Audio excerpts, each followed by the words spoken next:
What's going on, guys? It's a day away from the first day of free agency. It started last night at 6 p.m. And we have a lot of movement. Lonzo to the Bulls. Should be a decent team. Hopefully they make the playoffs for Bulls' sake, for KOT4Q's sake. We have other movement like Kyle Lowry. Also, the biggest deal for an undrafted player, Duncan Robinson. We have that going on. But I want to talk about our salary cap for not only this season but the next season, as we have a lot of people to sign for next offseason. But for this offseason, we're playing around with like $9 million left. We should bump up to about $14 million that we can use in free agency, whether that's to re-sign Malik Monk, who we just made an unrestricted free agent. We didn't give him the qualifying offer. We made him an unrestricted free agent, whether that's to sign an actual starting center other than Mason Plumlee, whether that's to do something with that $9 million. I don't really know. I had high hopes for Rashard Holmes. I thought he was, 40% a Hornet, and I guess the other 60% was to re-sign with a team that has made the playoffs in 20 years, in the Kings.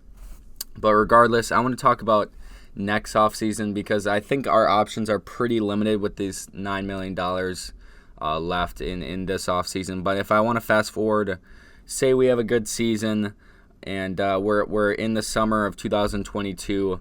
We have Terry Rozier, who's an unrestricted free agent. Miles Bridges, Caleb Martin, and Cody Martin being restricted free agents. A player or a team option on PJ Washington, a team option on LaMelo Ball, and a team option on Jalen McDaniels. That is 1, 2, 3, 4, 5, 6, 7 players who we either have to re-sign, give new contracts to, or let go. That is 7 players on our roster, and obviously, names like Caleb Martin and Cody Martin, we probably will let go. Maybe one of the two we'll keep.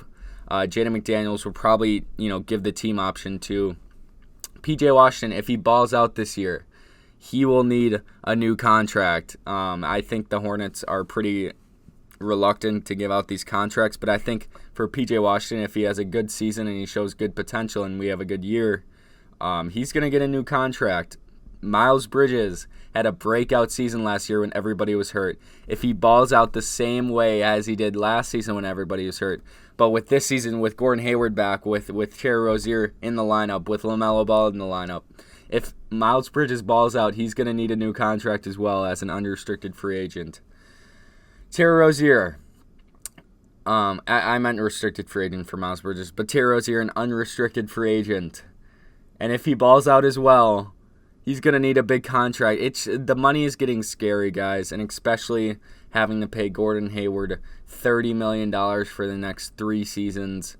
We're going to be really tight on money. Obviously, we can go over the cap because we do have the bird rights to all these players. So if we sign Miles Bridges to something that we can't sign under the cap, we can still go over it.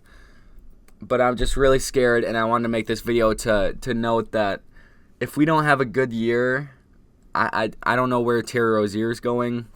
I think we just bring Miles Bridges back on the qualifying offer and wait it out another season. And obviously players like LaMelo Ball we're going to give the team option to. That's a no-brainer. But it just gets a little scary from here on out with the cap situation. And I was looking at the cap gymnastics we could do. Obviously, we have $5 million on hold for Devontae Graham that I think we can get for this offseason. And players like, oh my gosh, I'm blanking. James Bouknight and Kai Jones, they both have rookie contracts that are coming in and taking a piece of our cap. And it's just a little scary going into next offseason when we have so many unrestricted and restricted free agents that we have to bring back. And how we're going to work with, who we let go, who we don't let go. I mean, I see a scenario where we could let go of Jalen McDaniels because we do have Kai Jones and other young guys. But I really like Jalen McDaniels. I still think he has a lot of potential.